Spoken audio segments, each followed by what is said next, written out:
Oui, bonsoir à tous. Alors, je vous fais un petit, pour ceux qui n'ont pas vu la vidéo hier, hein, je vous fais un petit récap. Bon, je vais parler essentiellement pour les investisseurs ici, ok, d'accord? Je ne m'adresse pas à ceux qui vont faire du trading, du day trading, etc. D'un point de vue investisseur, vous avez rien à faire hein, pour le moment. Alors, rien à faire à part une chose. Nous sommes revenus, rappelez-vous, la semaine du 10 avril 2023, nous arrivions la première fois dans la première supply zone weekly qui se situait entre les 29 300 à peu près et les 32 000. C'était une zone à profit à l'époque. Pourquoi? Parce qu'on n'est pas Madame Irma, on sait que c'est une zone où ça peut se retourner. Si on est d'accord avec ce retournement et qu'on accepte un dip potentiel parce qu'on veut aller chercher plus haut et qu'on estime qu'on est plus long terme, ok. Peu de profit ou pas de profit, ça passe. Par contre, quelqu'un qui a du mal à accepter quand son portefeuille baisse se doit de prendre des profits dans des zones clés. Ça n'a pas loupé, c'est pas toujours, mais là ça n'a pas loupé. On a dippé, à partir de cette zone, on ne l'a pas passé en weekly, et on a eu le dip. Et là, après coup, certains se réveillent, c'est le drame, mon portefeuille fait à nouveau moins 30, moins 40 ou je sais pas combien.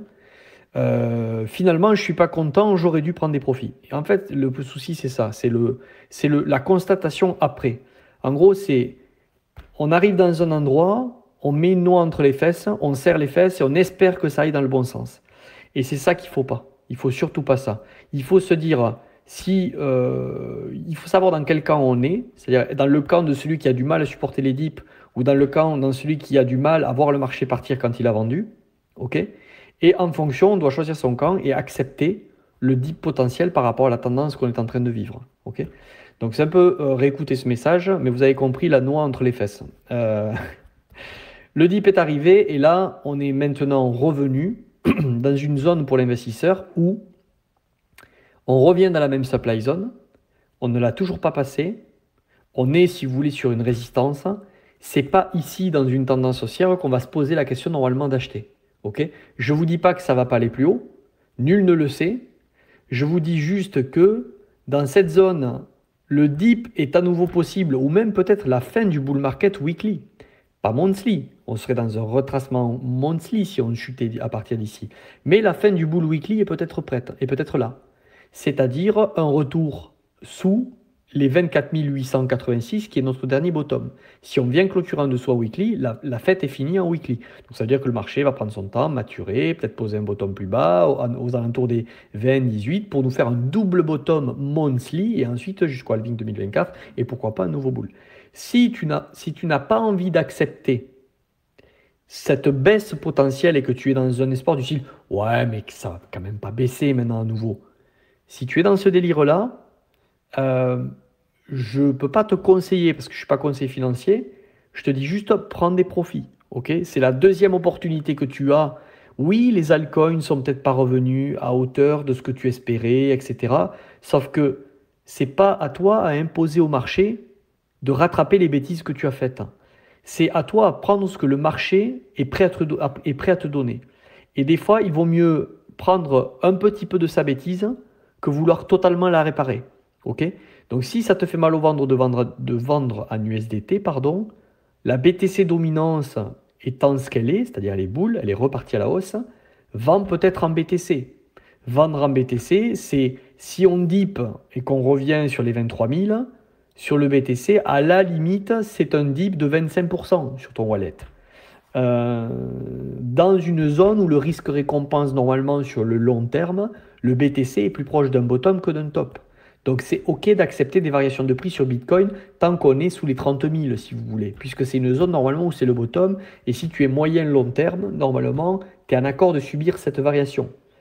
Euh, donc tes altcoins qui font rien, ou... alors attention, si tu fais ça, sache que la BTC dominante, c'est dans une tendance haussière depuis un moment. Elle pourrait se retourner. Le problème, c'est que les gens sont toujours dans l'attente de eh oui, mais si ça se retourne juste demain quand je vends. Eh ouais, mais ça fait plus d'un an que les gens disent ça en général.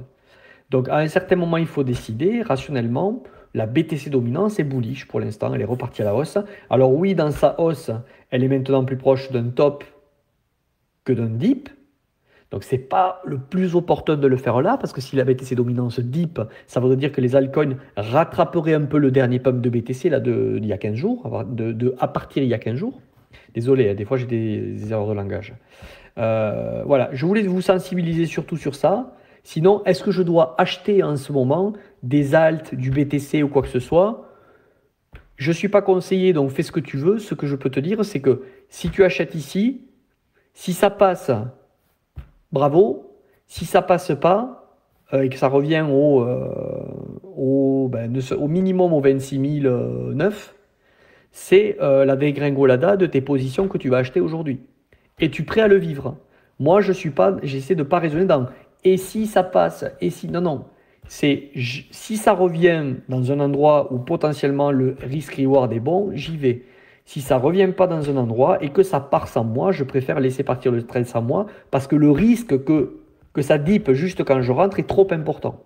Ok?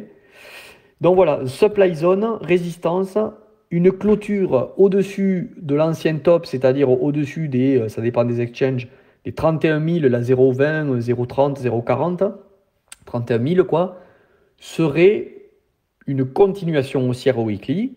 Et donc à ce moment-là, on laisserait partir le cours, on profiterait de ce rebond, peut-être sur les alts, etc.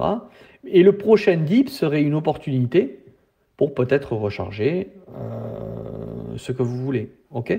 Alt, BTC, Ether.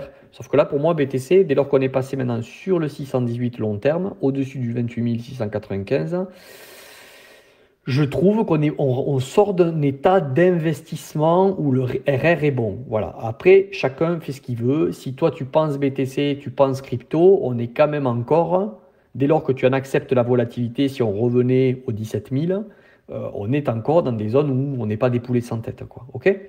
Donc voilà ce que je voulais vous dire. Si vous avez des questions, n'hésitez pas. Demain, je crois que j'envoie 3 ou 4 d'entre vous. Et puis, on discutera de tout ça. Passez une bonne soirée. Si vous avez des questions sur ce que je vous ai dit, n'hésitez pas à la poser. Passez une bonne soirée. Je ne vous ai pas dit de vendre vos altcoins en BTC. Je vous ai dit que si vous vivez mal un dip qui pourrait se produire et revenir aux 26 000 et que vous ne l'acceptez pas, vendez vos altcoins pour du BTC si vous acceptez le dip d'un BTC qui vous fera moins mal aux fesses. Et vendez, déchargez-vous une part de vos altcoins pour de la liquidité et du cash. C'est bien d'avoir de la liquidité et du cash, même si demain le train part et continue.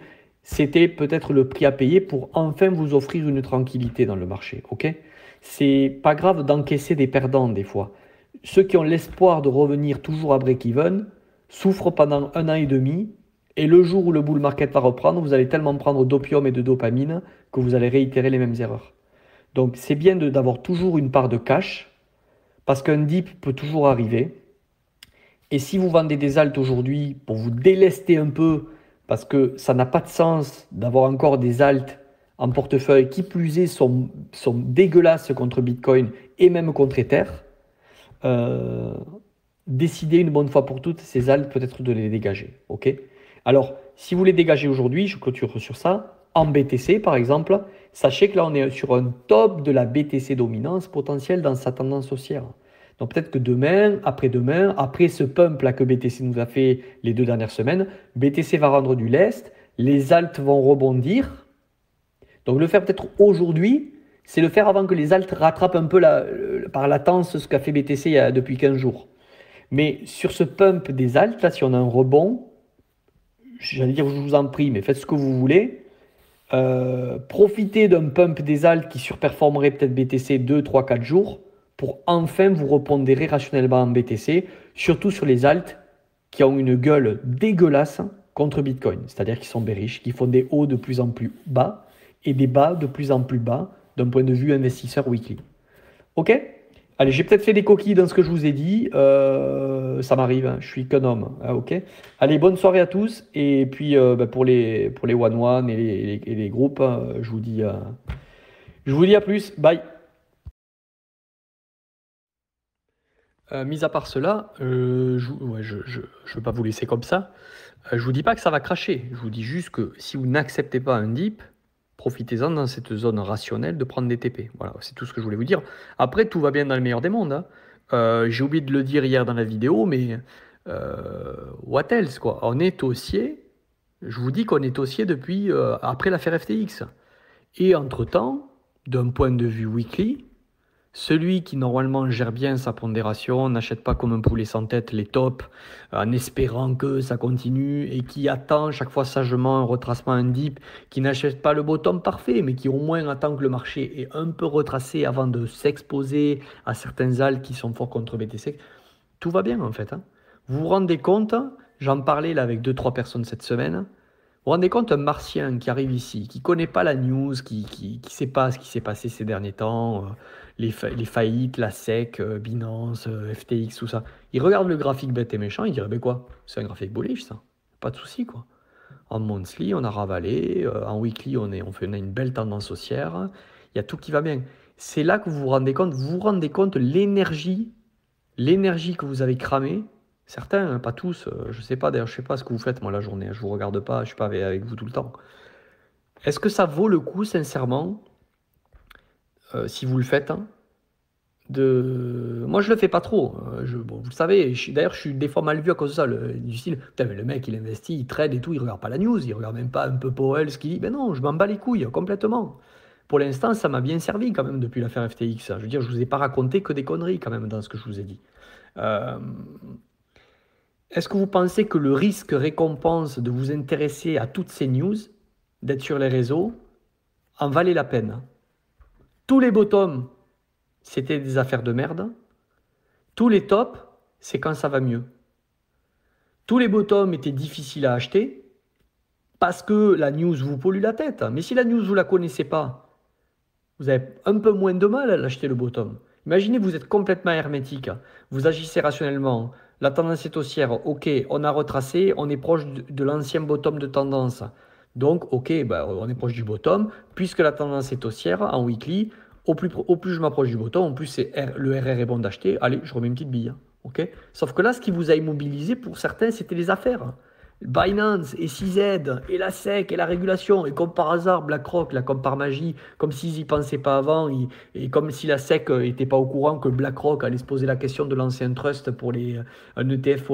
Mais moi, franchement, personnellement, hein, c'est pas du complot ou quoi que ce soit. J'en ai marre de me faire balader par la news. Donc, j'ai plus de télé chez moi, j'ai coupé la télé, ça fait bien longtemps, depuis que j'ai 2-3 ans, peut-être depuis que j'ai ma fille. Et j'ai fait pareil avec les Twitter, les compagnies. Si j'y vais de temps en temps pour voir comment se comporte la foule.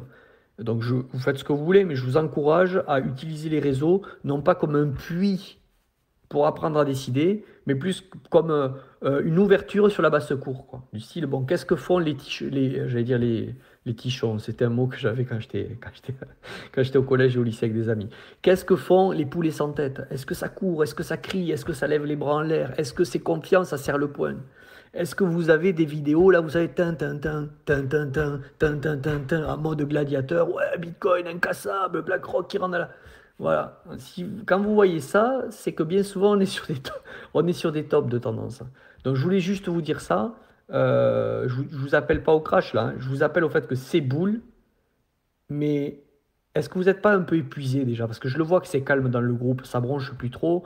Et je le vois que c'est calme un peu partout. Alors que pourtant, c'est maintenant qu'il faudrait être content. Je veux dire, tout est haussier. On est parti d'un BTC à l'affaire FTX à 16 000.